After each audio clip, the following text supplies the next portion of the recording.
Today's film is Bigfoot Country from 2017, written and directed by Jason Mills. A group of hikers go deep into the woods after being warned off by a guide that has encountered a Sasquatch. They decide to ignore him and go off trail anyway, but the deeper they go into the woods, they realize that they are not alone. Or are they? The main theme in Bigfoot Country is paranoia, the horror of the film stemming from the fear of the unknown and how these characters deal with it poorly and, at times, out and out absurdly. Bigfoot Country invites comparisons with the Ozploitation classic Long Weekend. Like that film, this is a slow burner to say the least, with the woodland setting becoming the real villain as the cast are overwhelmed by its vastness and indifference towards them. Slowly, the group of campers get swallowed up by the feeling of isolation caused by the wilderness and begin to make very, very stupid decisions. However, unlike most horror films set in the woods, these stupid decisions are given appropriate context. It is deliberate how the film never shows or gives clarity to whatever was chasing the campers, if, at all, anything was ever there.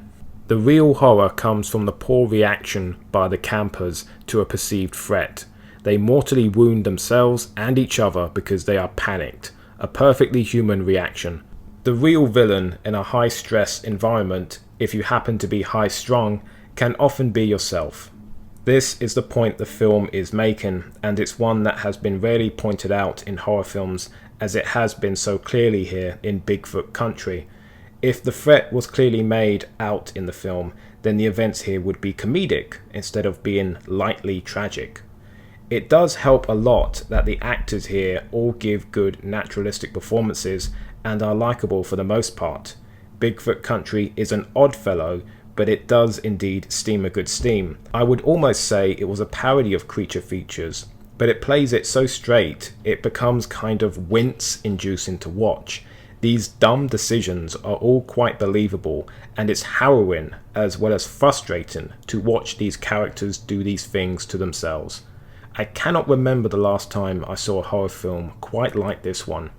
It is not atypical, and that is a huge compliment for a micro-budget effort such as this. If you were ever curious as to what would happen to a bunch of teens in a slasher film if the slasher wasn't there, then I would highly recommend Bigfoot Country.